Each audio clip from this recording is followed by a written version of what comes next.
तो बहन घबराना मत, तेरे लाखों भाई खड़े हैं, लाखों को मैं जान की बाजी लगाने पड़े लगा देंगे। कुछ लोग उसको डरा रहे होंगे, मार रहे पीट रहे छेड़ रहे होंगे जी, धमका रहे होंगे, घर से भैया को उठा लेंगे, बाप भी उठा लेंगे, सबको उठा लेंगे, सबको खतरा है। ये है मेरठ के सरधना क्षेत्र के कपसाड़ गांव से अगवा की गई लड़की के भाई, जो रोते हुए अपनी बहन को बड़ा संदेश दे रहे हैं और अपना सबसे बड़ा डर बता रहे हैं। फफक कर रोते हुए ये भाई उस वक्त ये बातें कहता है जब उसे अचानक से खबर मिलती है कि पुलिस ने लड़की को बरामद कर लिया है।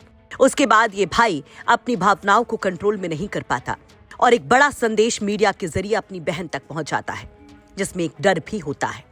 वैसे एक डर आजाद समाज पार्टी के अध्यक्ष और नगीना से सांसद चंद्रशेखर आजाद को भी सता रहा है। सोशल मीडिया पर उनका एक बयान जमकर वायरल हो रहा है, जिसमें वो मेरठ से वापस लौटने के बाद अपने मन का सबसे बड़ा डर और खौफ रखते हैं उस बेटी को लेकर। क्या कुछ कहते हैं चंद्रशेखर आजाद, जरा वो भी सुनिए।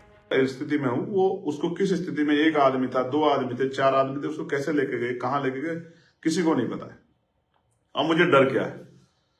अब मुझे डर है कि लड़की को डराकर, लड़की को समझाकर, परिवार को डराकर, इसलिए शायद हमें जाने से वहां रोका जा रहा था कि हम ना मिले, हम ना अपनी बात, उनकी बात सुन पाए, ना कर पाए, कि जिसके लड़की को डरा के कल लड़के के फेवर में बयान दिलाए जाए कि मैं ही इसके साथ जाना चाहती थी।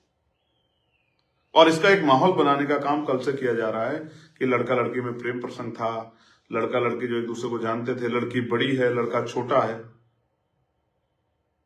ये सारी बातें कल से जो है वहीं आसपास के लोगों द्वारा, मीडिया द्वारा। तो चंद्रशेखर आजाद उसी बात को मानो दोहराते हुए नजर आते हैं जो बात पीड़िता का भाई कहता दिखाई देता है।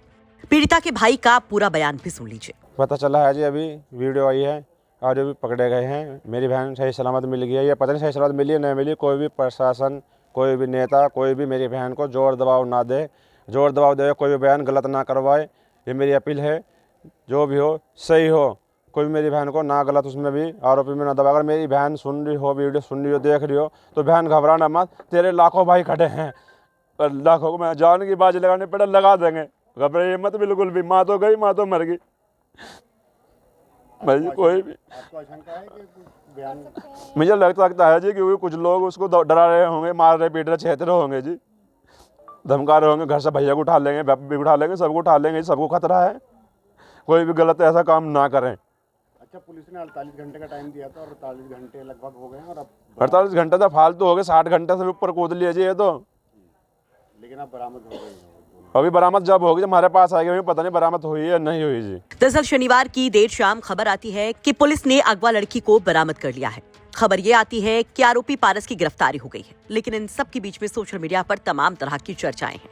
गांव के कुछ लोग भी एक अलग एंगल की बात कहते हैं, जिस पर चंद्रशेखर आजाद भड़कते हैं और भाई भी बहन पर दबाव बनाकर इस तरह का बयान न दर्ज करवाने को लेकर अपना एक डर जाहिर करते हैं। और अभियुक्त गिरफ्तार हुआ है और अपहर्ता बरामद हुई है। इसमें आगे जो भी विधिक कार्यवाही है वो की जा रही है और किसी भी व्यक्ति को शांति व्यवस्था खराब करने के लिए अनुमति नहीं दी जाएगी। आपको बता दें कि गुरुवार को ये मामला सामने आया था, जब मेरठ के सरधना क्षेत्र के कपसाड़ गांव में खेत पर जाते वक्त मां बेटी के ऊपर एक हमले की बात कही गई। कहा गया कि पारस नाम का शख्स बेटी को अगवा करके ले जाने लगा, जिस पर मां ने जब विरोध किया तो उसके ऊपर हमला कर दिया गया। गंभीर हालत में उस दलित महिला को अस्पताल में भर्ती कराया जाता है, जहां पर उनकी जान चली जाती है और उसके बाद यहां पर बवाल खड़ा हो जाता है। पहले अस्पताल के सामने, फिर पोस्टमार्टम हाउस के सामने जमकर बखेड़ा होता है, प्रदर्शन होता है, जिसमें सपा के विधायक भी शामिल होते हैं। फिर उसके अगले दिन यानी कि शुक्रवार को अंतिम संस्कार न करने की मांग पर परिजन अड़ जाते हैं।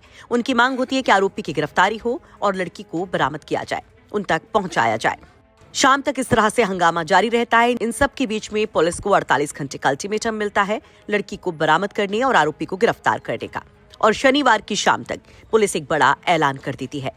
लेकिन जो सबसे बड़ी बात है कि इस पूरे मामले में जो एक लव एंगल की बात कही जा रही है और तमाम जो किस्सा गोई हो रही है, उस पर विराम कब लगेगा।